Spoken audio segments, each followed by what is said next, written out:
कि उस समय शायद 200-300 लड़कियां उनके शिकार हुई थी और कई प्रकार के लोगों के सामने परोसना इस स्तर तक उस घटनाक्रम को किया था।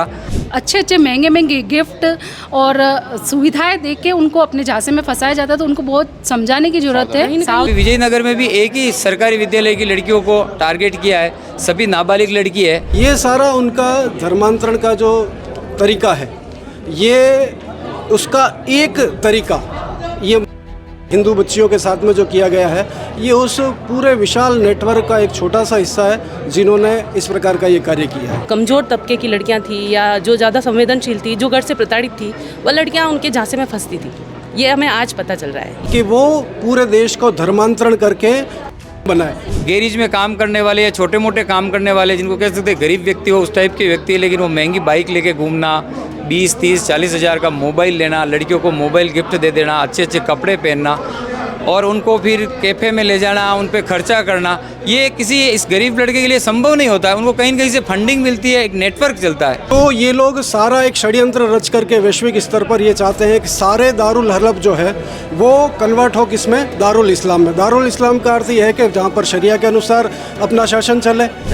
तो ये लव जिहाद का जो मैटर है बहुत पुराने समय से चला आ रहा है। आज तो कुछ मैटर है जो उजागर होकर हमारे सामने आ रहे हैं, तो यहाँ कहीं ना कहीं पुलिस प्रशासन की सजगता की कमी है। वो जो नेटवर्क है पुलिस का, वो भी दोषी है कि वो समय पे कार्रवाई नहीं कर।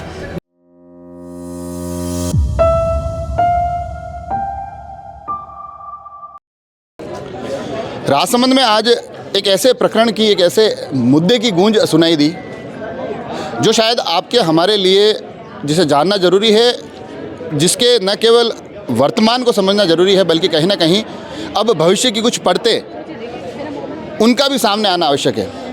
एक ऐसा विषय जो विजयनगर से गूंज कर आया है, जिसमें कि आरोप यह सामने आ रहे हैं कि बड़े ही सुनियोजित तरीके से एक षड्यंत्र के तहत स्कूली छात्राओं को फंसाने का काम हुआ है। इस मुद्दे पर आज राजसमंद जिला मुख्यालय पर एक ज्ञापन विरोध प्रदर्शन रैली हुई है। सबसे पहले तो मामला जानते हैं कि मामला क्या है, फिर आज के इस दिन पर आएंगे। भरत जी, जो आज पूरा विषय है, आज आप बड़े आक्रोशित दिखाई दे रहे थे जब मैं आपको सुन रहा था। पुलिस और प्रशासन के खिलाफ कड़ी नाराज़गी थी। एक विजयनगर का जिक्र करते हुए कुछ पन्ने आपने अजमेर के किसी एक पूरे प्रकरण के भी सामने लाए थे। क्या कुछ पूरा मामला है आज से लेकर तब तक का? आज से लगभग 32 वर्ष पूर्व 1992 में एक अजमेर में घटनाक्रम सामने आया था और वो घटनाक्रम इस प्रकार था कि वहाँ के कुछ प्रभावशाली परिवारों के लड़कों ने मेयो कॉलेज और कॉलेज में पढ़ने वाली लड़कियों को अपने प्रेम जाल में फंसाया और उनके माध्यम से उन लड़कियों का देश शोषण, उस समय उनका फ़ोटो खींच के ब्लैकमेलिंग करना और इसके आगे भी उन लड़कियों को क्लबों में बुलाना, फार्म हाउस पे पार्टियों में बुलाना, अन्य लोगों को बुला के उनके सामने उन लड़कियों को परोसना, इस प्रकार का एक घटनाक्रम 1992 में अजमेर में सामने आया था। ज़बरदस्त वहाँ विरोध हुआ था और उस घटनाक्रम को भी एक पत्रकार ने उजागर किया था। फिर भी क्योंकि उसमें कई लोग शामिल थे प्रभावशाली, कार्रवाई नहीं हुई। उस पत्रकार का, शायद दैनिक नवज्योति का पत्रकार था, उसकी हत्या हुई और हत्या होने के बाद जब वो प्रकरण बहुत पब्लिक में आया तब सरकार ने जांच करवाई थी और कुछ लड़कियां सामने आई, उन्होंने बयान दिए थे और उस समय कुछ लोग फरार हो गए थे, कुछ लोग पकड़ में आ गए थे।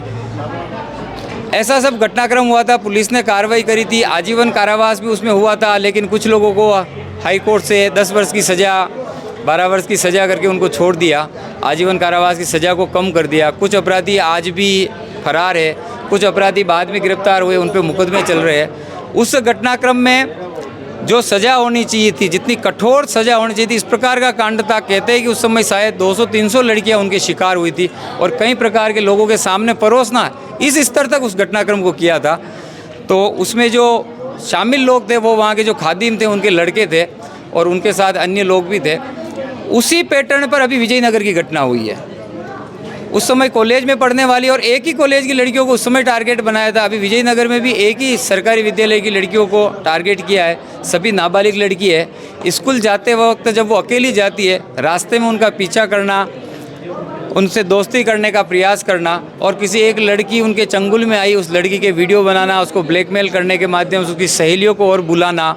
सहेलियों को बुलाने के बाद अपने अन्य दोस्तों मित्रों से दोस्ती करवाना, दोस्ती करने के बाद उनका यौन शोषण करना, उनके घरों से पैसे मंगवाना, उनको कलमा पढ़वाना, उनको हिजाब पहनने के लिए करना, उनको आयते मोबाइल के माध्यम से भेज कर वो पढ़े, खुद ने मोबाइल दे दिया, उन पर इस प्रकार का प्रेशर बनाए। कम उम्र की होने के कारण से वो घरों पे नहीं बता सकी।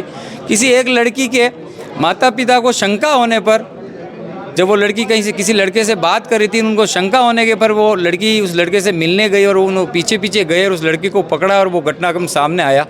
तो ये ऐसी स्थिति क्यों? दूसरा एक उसमें जो अपराधी है वो कोई कॉलेज में पढ़ने वाले या स्कूल में पढ़ने वाले लोग नहीं है, वो सामान्यतः गैरेज में काम करने वाले या छोटे मोटे काम करने वाले, जिनको कह सकते हैं गरीब व्यक्ति हो, उस टाइप के व्यक्ति है। लेकिन वो महंगी बाइक लेके घूमना, 20, 30, 40 हज़ार का मोबाइल लेना, लड़कियों को मोबाइल गिफ्ट दे देना, अच्छे अच्छे कपड़े पहनना और उनको फिर कैफ़े में ले जाना, उन पे खर्चा करना, ये किसी इस गरीब लड़के के लिए संभव नहीं होता है। उनको कहीं न कहीं से फंडिंग मिलती है, एक नेटवर्क चलता है।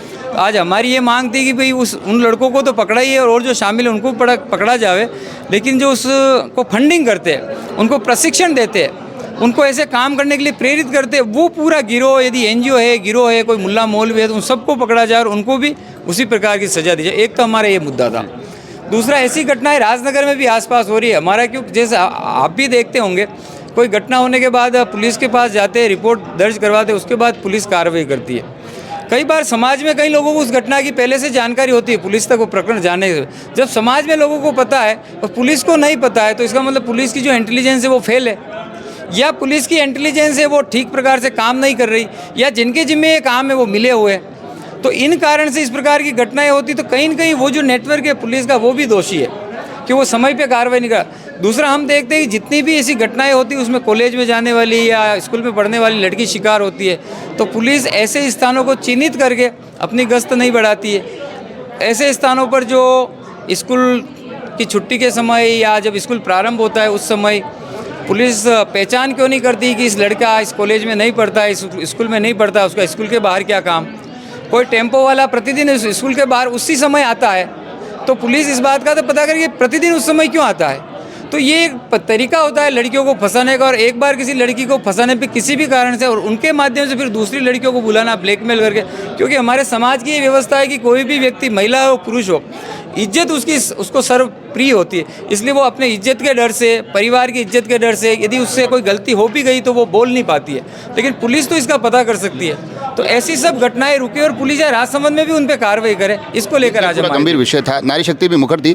मगर ललित जी साहू मेरे साथ है, एक सवाल ये, क्योंकि जो पूरा पूरा परिदृश्य निकल कर आ रहा है और हर रोज़ अखबारों में जिस प्रकार की खबरें आ रही है, पहले एक मामला सामने आता है, बताया जाता है कि इस प्रकार से कुछ छात्राओं को फंसाया गया, फिर उसमें एक चेन जुड़ती है और फिर उन छात्रों का जिन युवकों का जिक्र कर रहे हैं भरत जी, उनके साथ साथ उनके पीछे उनको फंडिंग करने वाले नाम भी निकल कर आते हैं। यह भी कहा जाता है कि उनको शय दी जा रही है और उसके बाद धर्मांतरण का दबाव बनाने की भी एक पूरी एक चेन इसमें निकलती है। तो आपको नहीं लगता है कि जिस प्रकार का घृणित ये पूरा का पूरा षड्यंत्र निकल कर आ रहा है, षड्यंत्र शब्द का इस्तेमाल मैं कर रहा हूँ इसमें, सामाजिक ताने बाने को तो तोड़ ही रहा है, मगर कहीं ना कहीं अतिरिक्त सावधानी जैसे परिदृश्य की तरफ बढ़ना बड़े लाजमी होता दिखाई दे रहा है। एक है दारुल इस्लाम और दूसरा है दारुल हरब। दारुल हरब वो स्थिति है जहाँ पर अभी वो युद्धरत हैं, अभी उनका शरिया के अनुसार, कुरान के अनुसार, हदीस के अनुसार शासन नहीं चल रहा है। उदाहरण के लिए भारत हो सकता है, या अमेरिका हो सकता है, ब्रिटेन हो सकता है, या कोई भी किंगडम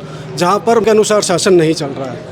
तो ये लोग सारा एक षड्यंत्र रच करके वैश्विक स्तर पर ये चाहते हैं कि सारे दारुल हरब जो है वो कन्वर्ट हो किसमें, दारुल इस्लाम में। दारुल इस्लाम का अर्थ ये है कि जहाँ पर शरिया के अनुसार अपना शासन चले, वो हिंदुओं को, क्योंकि हिंदू ताकतवर बन चुका है 2014 के बाद में, हिंदू राइज हुआ है, तो वो युद्ध करके हमको नहीं हरा सकते। तो शेडो रूप से हमको किस प्रकार से हरा सकते हैं, तो इंटेलिजेंस में 2 टर्म यूज़ लिए जाते हैं, लोन वुल्फ और स्लीपर सेल्स। लोन वुल्फ और स्लीपर सेल्स ऐसे लोग होते हैं जिनको अलग अलग स्थानों पर गुप्त रूप से बिठाया जाता है, उनके बारे में कोई कुछ जानकारी नहीं रखता है, लेकिन वो सारा का सारा चक्र लोन वुल्फ और स्लीपर सेल इस प्रकार से चलाते हैं कि वो पूरे देश को धर्मांतरण करके, तो धन के लालच से हो सकता है, किसी बच्ची को जो है वासना का उसके सामने ज्वार फैलाया जाए, या मोबाइल के माध्यम से उसको बटाया जाए, स्कूल जाने वाली बच्चियाँ हैं उनको किसी दोस्ती के जाल में फंसाया जाए। इस प्रकार से अनेक प्रकार के उनके जाल हैं जिनमें बड़े बड़े और बड़ी बड़ी महिलाएं अब आप देखिए एक विदेश सेवा की महिला जिनको अभी हमने हाल ही में देखा था कि वो विदेश सेवा की महिला है और पाकिस्तान के इंटेलिजेंस ने का एक व्यक्ति ने उसको फंसा लिया और सारी गुप्त सूचनाएं वो उनको पहुंचा दी थी। ये सारा उनका धर्मांतरण का जो तरीका है, ये उसका एक तरीका हिंदू बच्चियों के साथ में जो किया गया है, ये उस पूरे विशाल नेटवर्क का एक छोटा सा हिस्सा है जिन्होंने इस प्रकार का ये कार्य किया है। जिससे सावधान रहने की बड़ी ज़्यादा जरूरत है। जी बिल्कुल। ये जो पूरा विषय निकल कर आ रहा है और आज का जो ये पूरा मुद्दा है, इसमें महिलाओं की भी एक अच्छी खासी उपस्थिति रही है।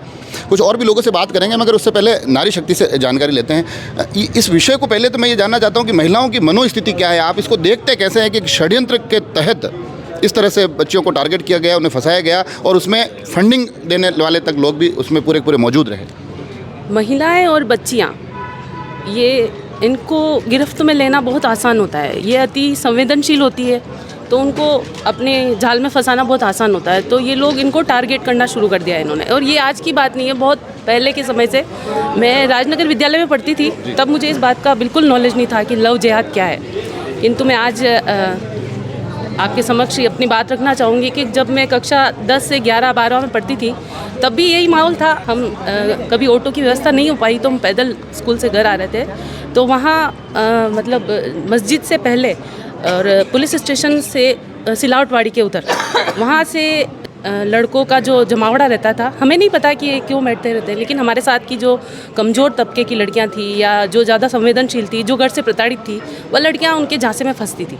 ये हमें आज पता चल रहा है। तो ये लव जिहाद का जो मैटर है, बहुत पुराने समय से चला आ रहा है। आज तो कुछ मैटर है जो उजागर होकर हमारे सामने आ रहे हैं। तो यहाँ कहीं ना कहीं पुलिस प्रशासन की सजगता की कमी है, तो अपराधियों में किस तरह खौफ पैदा हो, तो इसलिए हमने आज।